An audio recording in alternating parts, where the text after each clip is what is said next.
একটা পতিতা তো গোপনে আড়ালে আড়ালে তার ইজ্জত বিক্রি করে, আর এগুলো প্রকাশ্যে কথা কন না কেন? রাসূল বলছেন যে মেয়ে কণ্ঠ বিক্রি করে খায়, পতিতার পয়সা ওর পয়সার মধ্যে কোনো পার্থক্য। মহিলা বাংলাদেশের পার্লামেন্টে ছিল কি ছিল না? আমরা কোথায় নেমেছি দেখেন।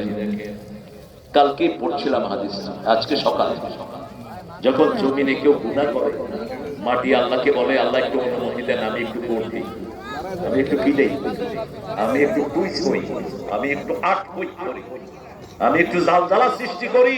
সাথে সাথে ওই পাপিষ্ট কোথায় ঢুকবে? মাটির ভিতরে ঢুকবে। প্রতিদিন 5 বার মাটি আল্লাহর কাছে অনুমতি চায়। যারা আমার জমিনে হেঁটে হেঁটে আমার বিরুদ্ধে কথা বলছে, আল্লাহ আপনার বিরুদ্ধে যারা কথা বলে অনুমতি দেন, আমি মাটি তাদেরকে মাটির ভিতরে ঢুকিয়ে দেই।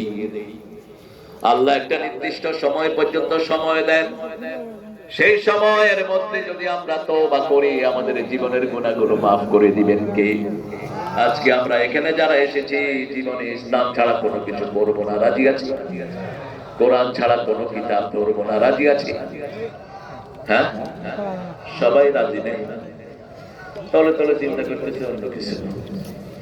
জোরে বলেন তো দেখি কারা কারা রাজি আছেন, একটু হাত তোলেন তো দেখি। আল্লাহ এই হাতগুলো আপনি কবুল করেন। আরো জোরে বলেন আমিন। হাতগুলো নামান। এখন যদি আপনি মারাও যান, আল্লাহর কসম ইমানের উপর আপনার মৃত্যু হয়ে যাবে। রাসূল সাল্লাল্লাহু আলাইহি ওয়াসাল্লাম সূরা বাকারার শেষ দুটি আয়াত পড়তেন প্রতি রাতে।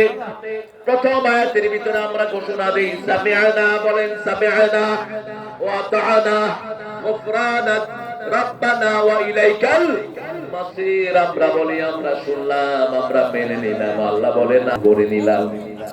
আমরা এখনো মানি নাই। আমরা ওয়াদা দিচ্ছি কাকে? এই রাত শেষ রাতে রাসূল সাল্লাল্লাহু আলাইহি ওয়াসাল্লাম বললেন যারা শোয়ার সময় এই ওয়াদা দেয় তাদের জীবনের গুনাহগুলো maaf করে দিবেন কে? বাকি জীবন ইসলাম অনুযায়ী চলবো, কোরআন অনুযায়ী চলবো। আল্লাহ কবুল করেন। আরো জোরে বলি আমিন।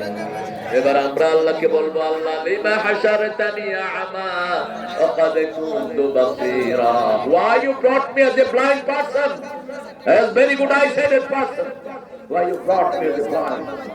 Allah